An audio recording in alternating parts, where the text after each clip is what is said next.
Hello everyone, welcome to Learn Shiksha. In today's video, we are going to discuss about cell wall. So what do you mean by cell wall? तो जैसा कि आप जानते हैं plant, animal ये जितने भी हैं सारे सेल से मिलकर बने होते हैं।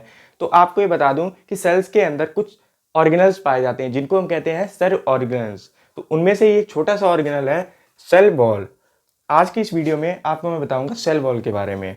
तो सेल वॉल क्या होती है? It is the outer covering in plant cell. Plant cells की जो आउटर कवरिंग होती है उसको हम सेल वॉल कहते हैं, सेल वॉल कहते हैं। It is the outer covering in plant cell. Plant cell की आउटर कवरिंग को हम सेल वॉल कहते हैं। फॉर एग्जांपल ये एक सेल है, प्लांट सेल है। अब इसकी ये जो आउटर कवरिंग है, एक तो ये हो गई सेल मेम्ब्रेन, ये हो गई सेल वॉल। जो आउटर कवरिंग है ना, ये फर्स्ट बिल्कुल पहली वाली कवरिंग, इसको कहेंगे सेल वॉल। दूसरी वाली को सेल मेम्ब्रेन, सेल मेम्ब्रेन। दूसरी वाली को सेल मेम्ब्रेन कहेंगे और आउटर कवरिंग को सेल वॉल कहेंगे।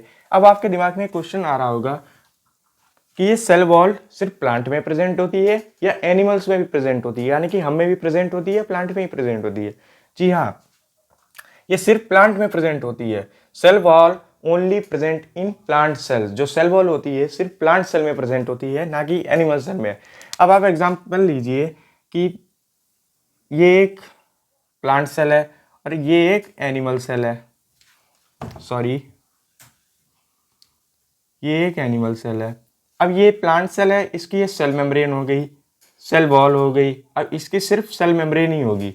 प्लांट एनिमल सेल में सिर्फ सेल मेम्ब्रेन होगी, प्लांट सेल में cell membrane and cell wall दोनों ही होगी, जिसके बारे में मैं आपको अभी बता रहा हूँ।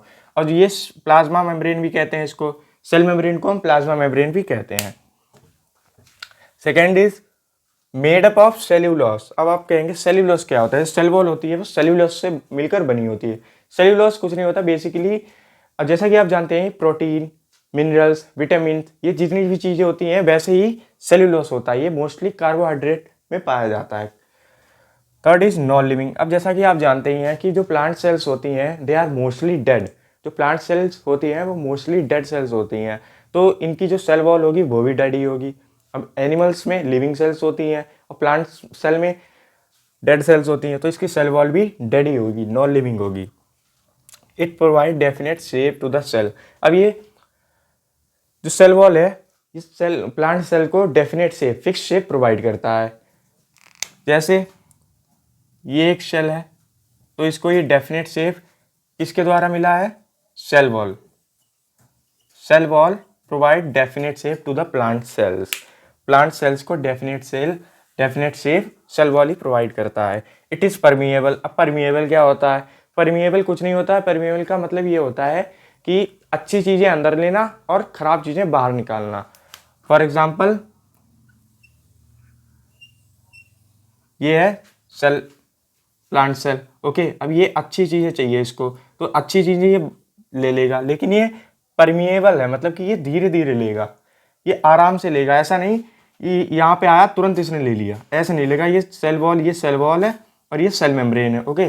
तो यहाँ से ऐसे ऐसे लेगा। अब इसके अंदर जो भी खराब चीजें होंगी जो इसके काम की नहीं होंगी उसको ये बाहर निकाल देगा by the process of permeable. ये प्रोसेस सॉरी मतलब परमिएबल के थ्रू इसको बाहर निकाल देगा, प्रोसेस नहीं होगा, okay. Fourth is strong, rigid, porous. Strong का मतलब क्या है? स्ट्रॉन्ग आपने देखा होगा तूफान आते हैं तो ये पेड़ होते हैं, ये ऐसे ऐसे होते हैं लेकिन टूटते नहीं है। क्यों नहीं टूटते हैं? क्योंकि इनकी जो सेल वॉल होती है बहुत ही ज़्यादा स्ट्रॉन्ग होती है। स्ट्रॉन्ग की वजह से पेड़ जो है वो बहुत कम गिरते हैं, बहुत कम टूटते हैं।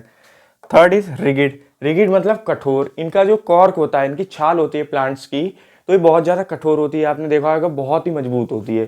तो ये सेल वॉल जो इसमें रिगिड प्रेजेंट होता है इसकी थ्रू ये बहुत मजबूत हो जाती है, इसलिए हम इसको तोड़ नहीं पाते हैं आसानी से। Third is porous. पोरस का मतलब क्या है? उसमें पोर होते हैं, मतलब कि छेद होते हैं छोटे छोटे से। जैसे कि ये प्लांट सेल है, ओके, ये cell membrane sorry cell wall, cell membrane, okay. तो यहाँ पे ये छोटे छोटे ये ऐसे ऐसे करके गैप होगा, छेद होंगे, ओके। तो यहाँ से ये क्या लेगा?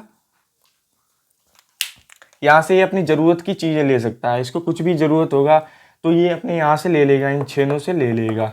और इसको कुछ भी बाहर निकालना होगा तो यहीं से ये बाहर निकाल देगा, तो इसकी ये पोरस होता है, मतलब कि इसके अंदर छेद होते हैं।